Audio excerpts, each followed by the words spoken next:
अब देखते हैं अगला टॉपिक कौन सा, ब्लड ग्रुप। तो फादर ऑफ ब्लड ग्रुप कौन है? कार्ल लैंड स्टीनर को कहते हैं, ठीक है। तो कौन है? लैंड स्टीनर है, ये है फादर ऑफ ब्लड ग्रुप, ठीक है। फिर जो ब्लड ग्रुप है वो 4 ग्रुप में बांट सकते हैं एंटीजन के आधार पे। और एंटीजन या प्रतिजन, उसको क्या कहते हैं अपन? एग्लूटिनोजन। तो एग्लूटिनोजन होता है वो एक प्रतिजन भी है, यानी कि एंटीजन भी है। और ये प्रोटीन और शर्करा होते हैं, उनके बहुलकों से बना होता है, ठीक है। ठीक है, प्रोटीन के और शर्करा के बने होते हैं। फिर ग्लाइकोप्रोटीन के बने होते हैं ये, ठीक है। या तो ग्लाइकोप्रोटीन कह दो, या फिर प्रोटीन या शर्करा के बहुलकों से बने होते हैं, ये कह सकते हैं। फिर आरबीसी की सतह पे पाए जाते हैं ये, ठीक है, इसलिए। और एंटीबॉडी बनाने की प्रक्रिया संचालित करते हैं। तो एंटीजन से क्या बनती है? एंटीबॉडी बनती है। अब 2 प्रकार के होते हैं ये, ए या बी। तो 2 एंटीजन होते हैं, ए या बी। फिर एंटीबॉडी ये क्या होती है? ये प्रतिरक्षी तंत्र होती है। तो ये भी प्रोटीन, ग्लाइकोप्रोटीन के बने होते हैं। और दूसरा नाम है इनका इम्यूनोग्लोबिन या एंटी सीरम।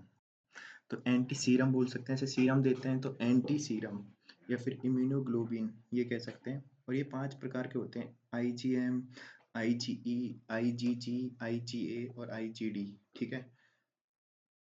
अब ये क्या करती हैं? विशिष्ट रूप से एंटीजन को अक्रिय कर देते हैं। प्लाज्मा में पाई जाती हैं ये, ठीक है। तो कहाँ जा पाई जाती हैं? प्लाज्मा में पाई जाती हैं एंटीबॉडीज। और एंटीबॉडी सदी एंटीजन के विपरीत होती है। अब देखें तो आर एच फैक्टर क्या होता है? इसकी खोज की थी किसने? लैंडस्टीनर ने और वीनर ने।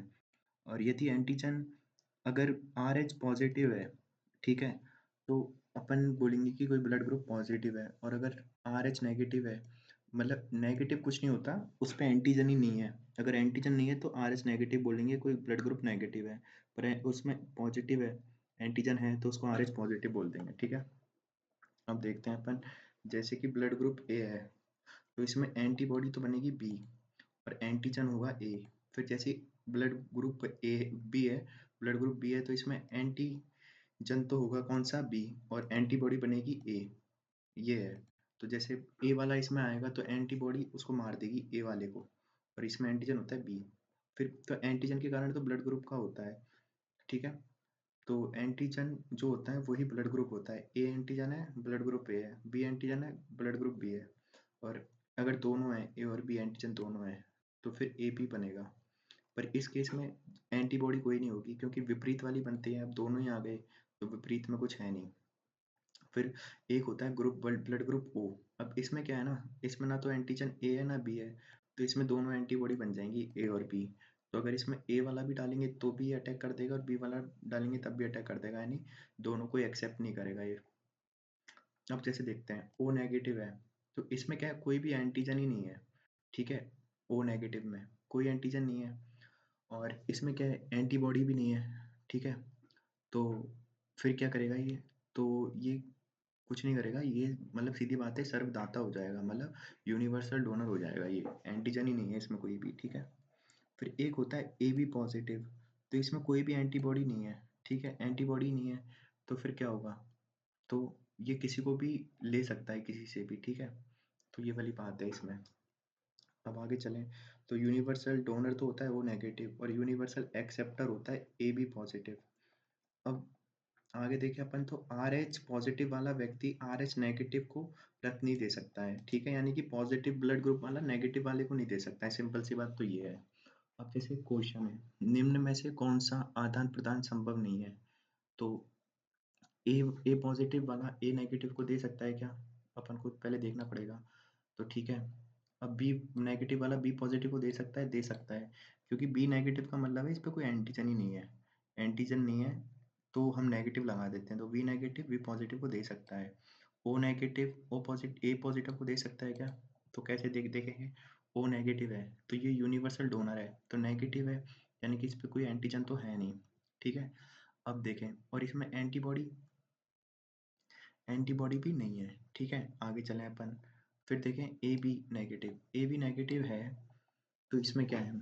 इसमें नेगेटिव है, तो ये ए बी पॉजिटिव को दे सकता है, क्योंकि नेगेटिव यानी कोई एंटीजन नहीं है, ठीक है। पॉजिटिव में मानते हैं कि एंटीजन है, तो ये वाला पहला वाला है ना, ये नहीं दे सकता है ए बी वाले को, क्योंकि यहाँ पे नेगेटिव है और ये पॉजिटिव है। तो अब जैसे देखते हैं, ओ नेगेटिव किसको देता है? ओ नेगेटिव को दे सकता है, ओ पॉजिटिव को, ए सबको दे सकता है। फिर ओ पॉजिटिव किसको दे सकता है? तो ओ पॉजिटिव को दे सकता है, ए पॉजिटिव को दे सकता है, बी पॉजिटिव को दे सकता है और ए बी पॉजिटिव को दे सकता है। ठीक है? फिर कौन सा है? ए, ए ब्लड ग्रुप है, सॉरी ए माइनस। तो ए माइनस को दे ही सकता है और ए पॉजिटिव को भी दे सकता है। फिर ए बी माइनस को भी दे सकता है और ए बी पॉजिटिव को भी दे सकता है। पर पॉजिटिव वाले सिर्फ पॉजिटिव को दे सकते हैं। तो जैसे ए पॉजिटिव है, ये ए पॉजिटिव को ही देगा और ए बी पॉजिटिव को ही देगा। ठीक है? फिर बी वाला सबको दे देगा जो भी है, जिसमें बी भी आ रहा है। और बी पॉजिटिव है, ये सिर्फ बी पॉजिटिव को देगा और ये ए बी पॉजिटिव को ही देगा। फिर ए बी नेगेटिव है, तो ये क्या है, इसमें बी भी आ गया, तो ये ए वालों को तो देगा नहीं, सिंगल वालों को। पर ए बी नेगेटिव वालों को दे देगा और ए बी पॉजिटिव वालों को भी दे देगा। पर ये है जो ए बी पॉजिटिव है, ये खतरनाक है। ये सिर्फ एक से ही ले सकता है और एक को ही दे सकता है। ठीक है? A B positive. ठीक है? तो ये है। नहीं नहीं, हाँ, ए बी पॉजिटिव मतलब किसको दे सकता है? सिर्फ ए बी पॉजिटिव को ही दे सकता है। ये वाली बात है। ठीक है? तो ये सर्वग्राही है, सबसे ले सकता है, पर है ना, दे ए बी पॉजिटिव को ही सकता है। फिर आगे चलें अपन। तो जैसे ए पॉजिटिव है, ए बी पॉजिटिव सबसे ले रहा है ये, सबसे। ठीक है? अब देखें तो अपन आगे चलते हैं। आगे चलेंगे तो अपन आगे क्या देखते हैं इसमें, जैसे इरिथ्रियोब्लास्टोसिस फैटिलेसिस एक बीमारी होती है। इसमें क्या होता है, जो मेल होता है उसका तो ब्लड ग्रुप होता है पॉजिटिव और फीमेल का होता है नेगेटिव। तो इसमें क्या होता है, जो पहला बच्चा होता है ना, वो उसमें तो कोई इशू नहीं होता, वो तो नॉर्मली हो जाता है। ठीक है? पर जब सेकंड बच्चा होता है ना, उसमें इरिथ्रियोब्लास्टोसिस फैटिलेसिस की बीमारी हो जाती है और वो उसकी डेथ हो जाती है। उसके लिए क्या होता है, जैसे फर्स्ट चाइल्ड होता है उसके 74 घंटे के अंदर ही है ना, मदर को एक इंजेक्शन लगाया जाता है। ठीक है? तो बस यही है। और O blood group was ask in RS exam 2023 और 15 में आ चुका है ये ओ वाला। तो ठीक है, फिर आगे चलें अपन। अगला टॉपिक है कौन सा, आहार एवं पोषण, फूड और न्यूट्रिशन। तो on the basis of nature of food, कैसे होते हैं देखें। तो एक होता है हेलोजोइक न्यूट्रिशन, यानी कि खाने को ग्रहण कर फिर डाइजेस्ट करता है ये। तो पहले तो क्या करते हैं, ये खाने को ग्रहण कर लेते हैं, फिर डाइजेस्ट करते हैं और ऑब्जर्व करते हैं। ठीक है? इसमें कौन कौन आते हैं, हर्बीवोर्स आते हैं, कार्निवोर्स आते हैं, ओमनिवोरस आते हैं और स्कैवेंजर्स आते हैं। फिर एक होते हैं पैरासाइटिक न्यूट्रिशन। तो ये क्या होते हैं, ये डिपेंड करता है होस्ट एनिमल पे, फूड के लिए, कि मतलब किसी दूसरे एनिमल पे चिपका हुआ होता है और फिर उससे फूड ये लेता है। जैसे अपने एल्गी हो गई, ब्रू, ठीक है, वो सब। फिर हो गया अपने कौन सा, स्पेरोजोइक न्यूट्रिएंट। तो ये क्या होते हैं, डिपेंड ऑन नॉन लिविंग के ऊपर डिपेंड करते हैं ये स्पेरोजोइक न्यूट्रिशन, और मृत जीव से ले लेते हैं। ठीक है? ये फिर on the basis of chemical composition, तो उस पे देखें तो कार्बोहाइड्रेट्स होते हैं, इसमें होते हैं CHO, ये 3 होते हैं। फिर वसा होती है, एक फैट, एक प्रोटीन। प्रोटीन किसके बने होते हैं, कॉर्न के। प्रोटीन होते हैं कॉर्न के। कार्बोहाइड्रेट्स में आते हैं CHO, N नहीं आता उसमें। ठीक है? और फिर विटामिन और खनिज होते हैं। तो on the basis of chemical composition ये 3 तरह के होते हैं न्यूट्रिएंट। ठीक है? अब इसमें भी देखें तो अपने जो खाने होते हैं उसमें क्या क्या शामिल है। कार्बोहाइड्रेट होता है 70%, प्रोटीन और फैट को मिला के होता है 30%। ठीक है? और विटामिन और खनिज होते हैं, ये अपने होते नहीं है बहुत, मतलब अल्प मात्रा में मिलते हैं शरीर में, तो इसलिए इनको कहते हैं माइक्रो न्यूट्रिएंट। ठीक है? और ये कार्बनिक और अकार्बनिक दोनों होते हैं। जैसे विटामिन है वो तो कार्बनिक होते हैं, ठीक है, कार्बन के कंपाउंड होते हैं। पर खनिज होते हैं, ठीक है, मिनरल्स, वो अकार्बनिक भी होते हैं। ठीक है? फिर जैव ईंधन नहीं होते ये। ठीक है? जैव ईंधन नहीं होते और ऊर्जा भी नहीं देते ये, कौन से, विटामिन और खनिज। पर कार्बोहाइड्रेट और प्रोटीन और फैट, इनसे अपन को एनर्जी मिलती है, तो ये जैव ईंधन होते हैं, ऊर्जा भी देते हैं। और ये ऑर्गेनिक होते हैं, यानी कार्बन के कंपाउंड होते हैं। और मैक्रो न्यूट्रिएंट होते हैं, क्योंकि ये तो अपनी बॉडी में अवेलेबल ही होते हैं। फिर है कार्बोहाइड्रेट्स। तो कार्बोहाइड्रेट देखें, ऊर्जा कितना देता है, 4.2 किलो कैलोरी, और लीवर में स्टोर रहता है ये कार्बोहाइड्रेट। फिर होता है प्रोटीन, प्रोटीन देता है 4.3 किलो कैलोरी, और मसल में स्टोर होता है प्रोटीन। ठीक है? फिर होती है वसा। वसा कहाँ पे होती है, स्किन और लीवर में जमी हुई होती है स्टोर, और ये 9.2 किलो कैलोरी ऊर्जा देता है। तो सबसे ज़्यादा एनर्जी अपन को मिलती है फैट से, फिर मिलती है प्रोटीन से और आखिरी में मिलती है कार्बोहाइड्रेट से। और कार्बोहाइड्रेट कहाँ पे होते हैं? लीवर में। प्रोटीन कहाँ पे होता है? मसल में। और वसा यानी फैट होता है कहाँ पे? स्किन में और लीवर में। फिर है कार्बोहाइड्रेट होते हैं ना, वो तुरंत एनर्जी दे देते हैं, ठीक है। पर अगर कोई इंसान भूखा है तो फिर उसको कहाँ से मिलेगी? तो पहले तो ग्लाइकोजन होता है, ठीक है, उससे लेता है, ठीक है, कार्ब से। फिर जो फैट होता है उस वो खत्म होने लगता है और आखिरी में प्रोटीन खत्म होता है। तो अगर कोई इंसान भूखा है तो पहले तो उसके जो कार्ब वार्ब्स थे उनसे, अगर वो नहीं है तो जो उसका एनर्जी है वो ग्लाइकोजन के रूप में मतलब इंसान के शरीर में रहती है, उसको खत्म होती है। फिर जो फैट है उससे लेता है, फिर प्रोटीन से, यहाँ से ऊर्जा मिलती है। और ये एक हार्मोन होता है, कौन सा? कोर्टिसोल हार्मोन होता है, उसकी सहायता से ये फिर कन्वर्ट होती रहती हैं, जैसे फैट है वो एनर्जी में, प्रोटीन एनर्जी में। इसलिए उसको लाइफ सेविंग हार्मोन भी कहते हैं। कौन से को? कोर्टिसोल हार्मोन को। फिर आता है सबसे पहले विटामिन ए। अब विटामिन ए क्या है? ये एंटी इन्फेक्शन है। एंटी इन्फेक्शन विटामिन कहते हैं, इसमें रेटिनॉल आता है, ठीक है। और लीवर में बीटा कैरोटीन विटामिन ए में बदल जाता है। तो बीटा कैरोटीन होता है ना, वो विटामिन ए में बदलता है। और इसकी कमी से क्या होता है? रतौंधी हो जाती है, एक इम्यूनिटी कम हो जाती है, ड्राई आई हो जाती है और जीरो थैलेमीमिया होता है। कौन सा? जीरो थैलेमीमिया। फिर स्रोत क्या है इसके? तो रंगीन फल सब्जी हैं, गाजर हैं, फिश है, ये इसके स्रोत हैं। फिर है फिर विटामिन डी। इसमें कौन कौन से आते हैं? हार्मोनल विटामिन आते हैं। फिर आता है धूप विटामिन, कैल्सीफेरोल, ये सब आते हैं इसमें इसमें विटामिन डी में। तो विटामिन डी को क्या कहते हैं? हार्मोनल विटामिन भी कहते हैं इसको, धूप विटामिन भी कहते हैं। और इसका अंग्रेजी में नाम बोले तो कैल्सीफेरोल होता है इसका, विटामिन डी का। विटामिन ए को कहते हैं रेटिनॉल। और इसकी कमी से क्या होता है? तो इसकी कमी से रिकेट्स होता है बच्चों में, ठीक है। और फिर एक होता है ऑस्टिमलेशिया। एक ऑस्टिमलेशिया का रोग होता है जो अडल्ट्स में होता है। तो रिकेट्स तो बच्चों में और ऑस्टिमलेशिया अडल्ट में। फिर स्रोत क्या है इसके? तो जंतु से प्राप्त होता है केवल, जैसे फिश ऑयल हो गया, एग हो गया, मिल्क हो गया, मीट हो गया। तो सिर्फ यहाँ से ही मिलता है, कौन सा? Vitamin D. तो विटामिन डी जंतुओं से। और ये हार्मोनल विटामिन है। फिर विटामिन ई, तो ये ब्यूटी विटामिन है, इसको क्या बोलते हैं? टेकोफेरोल बोलते हैं। और ब्यूटी विटामिन है, ठीक है, जनन, एंटी फर्टिलिटी, एंटी फर्टिलिटी और इनमें यूज होता है ये, ठीक है। तो इसको जनन और एंटी फर्टिलिटी विटामिन भी कहते हैं। जनन में सहायक है ये, कौन सा? Vitamin E. तो शुक्राणु और अंडाणु निर्माण में हेल्प करता है ये विटामिन ई। फिर इससे क्या कमी? इसकी अगर कमी है तो बांझपन आ जाता है, नपुंसकता आ जाती है इंसान में। और विटामिन ई के स्रोत क्या क्या है? तो बादाम खाओ, अखरोट, मूंगफली, फिश ऑयल, इनसे है। फिर विटामिन के आता है, ठीक है। विटामिन के को कहते हैं क्या? फिलोक्विनोन, फिलोक्विनोन भी कहते हैं इसका, ठीक है। और एंटी हेमरेजिक विटामिन होता है, ठीक है।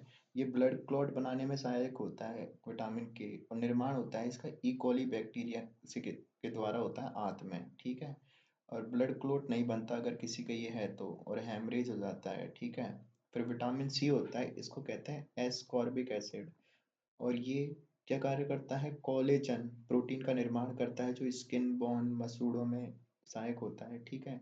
रिमेन आफ्टर एक्सिस कुकिंग, ठीक है।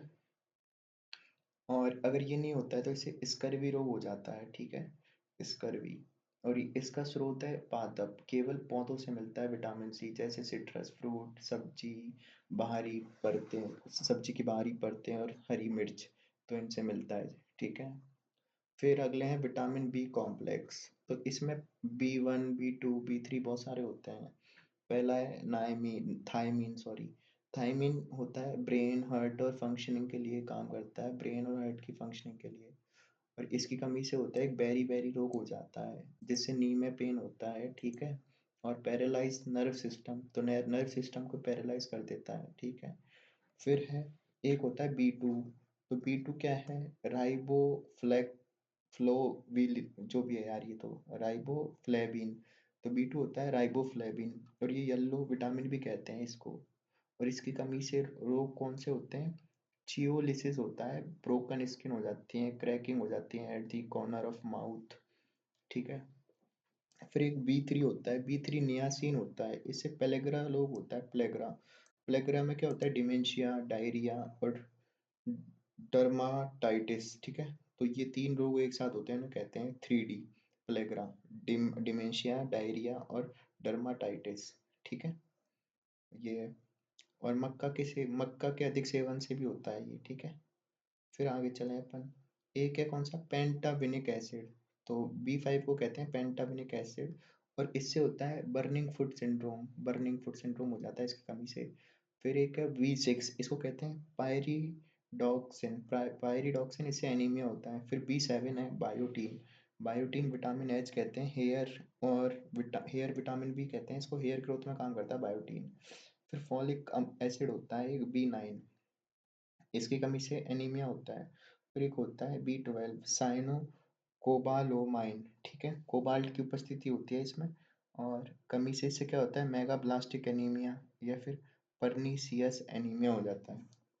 फिर इम्पोर्टेंट फैक्ट देखें अपन, तो vitamin A D E K होते हैं इससे, vitamin A D E K।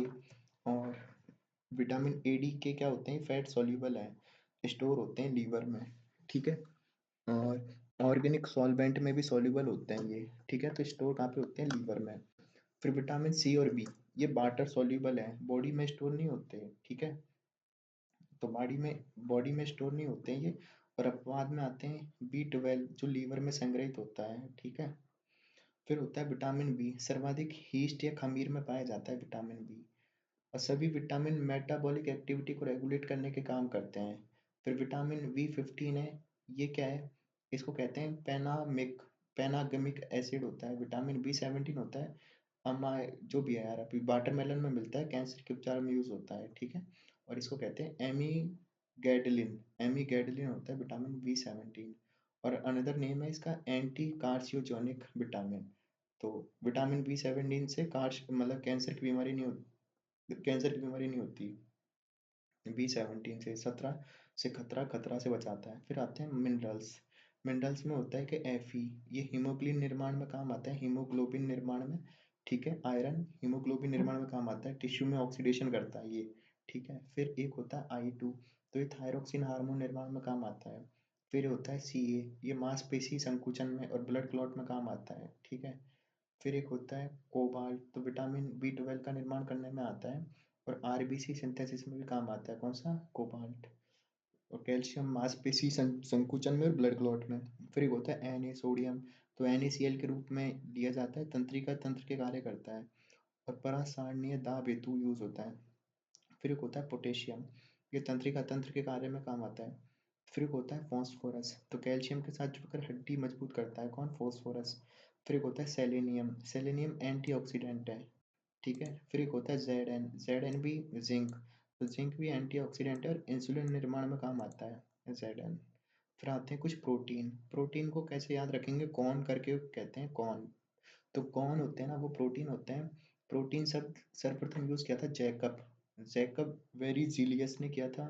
और इसमें 20 अमीनो एसिड का संगठन कहते हैं, या फिर अमीनो एसिड के बहुलक को कहते हैं प्रोटीन, ठीक है। अब ये अमीनो एसिड किससे जुड़े होते हैं, पेप्टाइड बॉन्ड से जुड़े होते हैं। अगर केवल अमीनो एसिड है तो उसको नॉर्मल सरल प्रोटीन कह देंगे। पर संयुग्मी प्रोटीन कब बोलेंगे, अमीनो एसिड है और उसके साथ में कोई अन्य तत्व भी है। इसके एग्जांपल हो गए जैसे ग्लाइकोप्रोटीन, हीमोग्लोबिन और लिपोप्रोटीन, ठीक है, ये सब। फिर आगे चले अपन। तो प्रमुख प्रोटीन कौन से हैं, तो कैरोटीन प्रोटीन है, नाखून में, बाल में, सींग में मिलता है। फिर एक होता है कोलेजन प्रोटीन, जो त्वचा में, मांसपेशी और लिगामेंट में मिलता है। फिर एक्टिन और मायोसिन, ये वाले प्रोटीन कहाँ पे होते हैं, मांसपेशियों में होते हैं, संकुचनशील करते हैं शरीर को। और अधिकतर हार्मोन और एंजाइम प्रोटीन के बने होते हैं। फिर रोग, कौन से रोग होते हैं इन प्रोटीन की कमी से, तो एक होता है क्वाशियोरकर, क्वाशियोरकर, इसमें सूजन हो जाता है, फैटी एसिड की समस्या हो जाती है, और एनलार्ज हो जाता है लीवर। 6 मंथ से 5 ईयर के बच्चों में होता है क्वाशियोरकर। फिर एक होता है मेरेस्मस, मेरेस्मस में होती है कि ऊर्जा की कमी होती है, इंसान बहुत पतला हो जाता है। 6 मंथ से और 1 साल वाले बच्चों में होता है मेरेस्मस। फिर इंपॉर्टेंट फैक्ट देखें, तो कोशिका निर्माण, वृद्धि प्रोटीन का कार्य है, तो कोशिका निर्माण और वृद्धि उनका क्या है, प्रोटीन का कार्य है, ठीक है। फिर मैक्सिमम प्रोटीन, तो स्पाइरुलिना नील हरित शैवाल में बनता है, ठीक है। तो सबसे ज्यादा प्रोटीन कहाँ पे बनता है, स्पूरुलिना होता है, स्पाइरुलिना एक ब्लू ग्रीन अलगाए होता है, उसमें सबसे ज़्यादा मिलता है, उसके बाद सोयाबीन में, ठीक है। फिर प्रोटीन शरीर के बाहर का कितना 16 से 20% होता है, फैट होता है 16% और पानी होता है फिर 60 से 65% और ग्लूकोज होता है सिर्फ 6%। तो सबसे ज़्यादा तो होता है पानी, फिर होता है प्रोटीन, फिर होता है फैट, फिर होता है ग्लूकोज। मानव में सबसे अधिक प्रोटीन कौन सा है? कोलेजन। फिर आर्जिनिन और हिस्टीडीन, तो ये अर्ध आवश्यक अमीनो अम्ल है, ठीक है। तो मतलब ज़्यादा आवश्यकता नहीं है पर आवश्यक है। कौन सा? आर्जिनिन और हिस्टीडीन। फिर प्रोटीन को गर्म करने पे, अम्ल क्षार से क्रिया करने पर एक विकृतीकरण का गुण पाया जाता है। तो प्रोटीन को अगर गर्म कर देते हैं और या फिर अम्ल क्षार से क्रिया करवा देते हैं तो इसमें विकृति आ जाती है, ठीक है, खराब हो जाता है। फिर है एनिमल फाइबर प्रोटीन के बने होते हैं। तो एनिमल फाइबर होते हैं ना, वो भी प्रोटीन के बने होते हैं। रेशम, ऊन होते हैं ना, ये प्रोटीन से बने होते हैं। फिर है 20 प्रकार के प्रोटीन अमीनो एसिड में से 10 इसेंशियल होते हैं जो हम बाहर से ग्रहण करते हैं और बाकी 10 शरीर में खुद बन जाते हैं, ठीक है। फिर प्रोटीन जो जेनेटिकली कैरेक्टरिस्टिक विकसित करने का भी कार्य करते हैं, ठीक है, तो अनुवांशिक कार्य भी करते हैं, ठीक है। फिर वसा क्या है, मतलब फैट क्या है? तो वशीय अम्ल प्लस ग्लिसरोल, तो ग्लिसरोल प्लस जो वशीय अम्ल है उसको कहते हैं फैटी एसिड प्लस ग्लिसरॉल। तो जल में अघुलनशील होते हैं, मतलब वाटर में सॉल्युबल नहीं है, और ऑर्गेनिक सॉल्वेंट में घुलनशील होते हैं, ठीक है, जैसे कि बेंजीन, पेट्रोलियम, क्लोरोफॉर्म, इनमें घुल जाते हैं ये, बेंजीन, पेट्रोलियम, क्लोरोफॉर्म में। फिर अपने इसको देखें तो वसा है। वसा के प्रकार में भी सरल वसा होती है एक तो, जिसमें वशीय अम्ल होता है और ग्लिसरॉल होता है, इसको ट्राइग्लिसराइड भी कह सकते हैं। इसके भी प्रकार होते हैं, जैसे सैचुरेटेड फैटी एसिड और अनसैचुरेटेड। सैचुरेटेड तो वो होते हैं जो हृदय रोग बढ़ाते हैं और जिनमें एलडीएल ज़्यादा होता है, लो डेंसिटी लिपोप्रोटीन ज़्यादा होता है, और सामान्य ताप पर सॉलिड रूप में बन जाते हैं ये। और स्रोत होते हैं इनके जंतु, जैसे नारियल तेल, पाल्म ऑयल, ठीक है। फिर एक होते हैं अनसैचुरेटेड फैटी एसिड, तो ये हृदय रोग को कम करते हैं और इनमें ये हाई डेंसिटी लिपोप्रोटीन होता है, ठीक है। और ये गुड़ होते हैं, गुड़ कैलेस्ट्रॉल होता है, ये एक तरीके का इनका स्रोत है वनस्पति तेल, फिश ऑयल, ठीक है। तो ये अनसैचुरेटेड है। और प्रकार देखें तो इसके भी अनसैचुरेटेड के भी प्रकार है, एक तो मूफा होता है और एक फूफा होता है, पूफा, ठीक है। पूफा में एचडीएल बहुत ज़्यादा होता है, जैसे ओमेगा 3 फैटी एसिड है जो कि फिश ऑयल, फ्लैक्स सीड से मिलता है। कौन सा? पूफा। फिर है समयुग्मी वसा, तो ये क्या है? वसा और उसके साथ में कोई नॉन वसीय तत्व है तो उसको कहते हैं समयुग्मी वसा। इसमें आते हैं ग्लाइकोलिपिड, जिसमें वसा प्लस कार्बोहाइड्रेट होते हैं और ये न्यूरॉन में उपस्थित होता है। कौन सा? ग्लाइकोलिपिड। और जैसे कि एक फॉस्फोलिपिड जो कोशिका झिल्ली में मिलता है, ठीक है। तो अपना सेल मेम्ब्रेन है उसमें मिलता है फॉस्फोलिपिड, और न्यूरॉन में मिलते हैं कौन से? ग्लाइकोलिपिड। इसमें क्या होते हैं? वसा फैट के साथ नॉन वशीय तत्व भी होते हैं। ऊपर देखे थे वो सरल वाले थे। फिर एक होता है व्युत्पन्न वसा, तो व्युत्पन्न वसा। कौन सा? व्युत्पन्न वसा, जिसमें सरल प्लस समयुग्मी वसा दोनों मिलके बनता है ये। सरल सरल फैट मतलब जो उन दोनों को मिलकर बन रहा है, इसमें क्या होता है? एलडीएल, एचडीएल, कोलेस्ट्रॉल, ये सब होते हैं। इससे एक एग्जाम्पल ऐसे बैड कोलेस्ट्रॉल और स्टीरॉयड हार्मोन के निर्माण में सहायक हैं, ठीक है। फिर इंपॉर्टेंट फैक्ट देखें अपन, तो वसा तत्व के नीचे जमा होकर हीट इंसुलेटर का काम करती है, ठीक है। कोलेस्ट्रॉल का स्तर नॉर्मल कितना होता है? तो टोटल 200 से कम होना चाहिए, और एलडीएल है वो 100 से कम होता है, एचडीएल 60 से अधिक होता है, और ट्राइग्लिसराइड है वो 150 से कम होता है, ठीक है। फिर emulsified easy through alkali, alkali, ठीक है। तो इमल्सिफाई आसानी से हो जाते हैं अल्कली में, ठीक है। फिर कार्बोहाइड्रेट, कार्बोहाइड्रेट क्या है? कार्बन के हाइड्रेट्स होते हैं, संगठन होता है CHO 1 2 1, मिनिमम 3 कार्बन होते हैं इसमें। फिर प्रकार शर्करा, मीठे पानी में घुलनशील होते हैं, मोनोसैकराइड और डाइसैकराइड होते हैं, जैसे कि। फिर एक अशर्करा होती है जो मीठे पानी में अघुलनशील होती है, वो होती है पॉलीसैकराइड। फिर अपन आगे देखें तो आगे है कौन सा? कार्बोहाइड्रेट। तो कार्बोहाइड्रेट होते हैं, कार्बन के हाइड्रेट्स होते हैं ये, ठीक है। और इनमें जो होता है, इनका किससे बने होते हैं? CHO से बने होते हैं। 1:2:1 होता है, कार्बन एक, हाइड्रोजन दो, और ऑक्सीजन एक। तो मिनिमम कार्बन होते हैं इसमें, ठीक है। फिर है शर्करा, तो मीठे और पानी में घुलनशील होते हैं, ठीक है। और एक होते हैं अशर्करा, तो ये क्या होते हैं? मीठे होते हैं, पानी में अघुलनशील होते हैं। तो शर्करा वाले तो घुलनशील और ये अघुलनशील। एग्जाम्पल है इनके पॉलीसैकेराइड, और शर्करा वाले के हैं मोनोसैकेराइड और डाइसैकेराइड।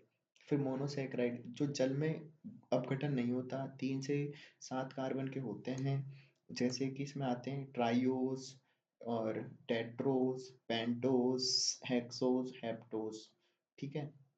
अब हेक्सोस है, इसमें ग्लूकोज शुगर होता है, फ्रक्टोज शुगर और ग्लैक्टोज शुगर। जैसे कि ग्लूकोज शुगर है, ये अंगूर और ब्लड में मिलता है।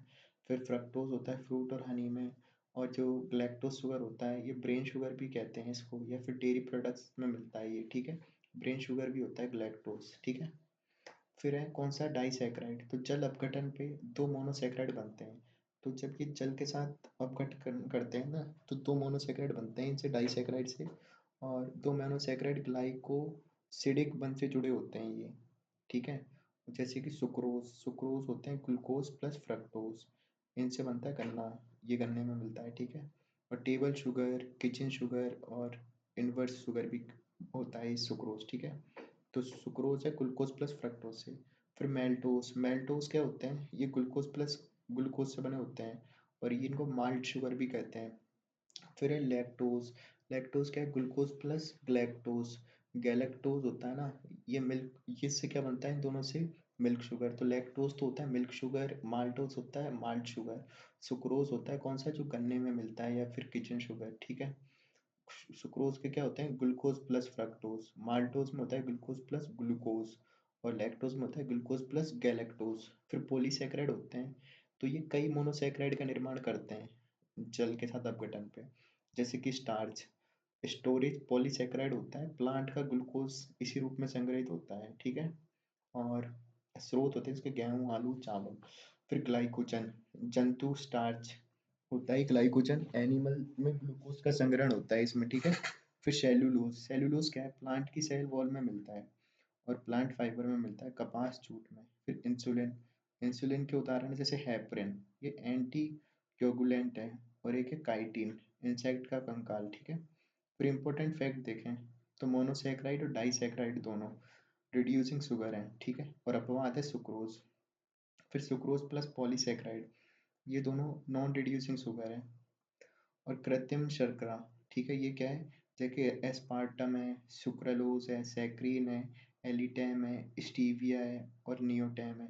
तो एस्पार्टम, सुक्रालोज, सैक्रीन, एलिटैम, स्टीविया, नियोटैम। ठीक है। सुक्रा जो होता है सुक्रालोज, वो 600 गुना मीठा होता है, सैक्रीन 500 गुना, और एलिटैम 2000 गुना। ठीक है। जो सैक्रीन है, ये डायबिटीज में यूज होता है, और इसका कैलोरीफिक वैल्यू बहुत कम होता है, 0 होता है। फिर होता है सामान्य ग्लूकोज, तो ब्लड में मिलता है, ये खाली पेट में 99 mg से कम होता है, और भरे पेट में 140 mg से कम होना चाहिए। ठीक है। तो बैलेंस डाइट के अन्य तथ्य देख लें, तो लाइट वर्क होता है ना, तो नेचर ऑफ वर्क है, अगर जैसे लाइट वर्क है, उसके लिए अपन को, आदमियों को आवश्यकता होती है 2400 कैलोरी की, और फीमेल्स को 2100 की। अगर 8 घंटे काम कर रहे हैं तो 3000 कैलोरी की जरूरत होगी आदमी को, और फीमेल्स को 2500 की। और हार्ड वर्क कर रहे हैं तो 3600 कैलोरी होगी आदमियों को, और फीमेल्स को होगी 3000 कैलोरी। फिर मानव शरीर में अन्य कंपोनेंट देखें, तो होते हैं न्यूक्लिक एसिड, तो polymer of nucleotide of carbon होते हैं, जैसे फोन के होते हैं पॉलीमर। और कार्य क्या करते हैं, जेनेटिकल इनहेरिटेंस में रेगुलेट करते हैं एंजाइम्स को, और सिंथेसाइज करते हैं प्रोटीन को। फिर वाटर, 65 से 75% ह्यूमन बॉडी का होता है वाटर। फिर बायोलॉजी का पार्ट, ठीक है, ये सब तो है, आगे चलें।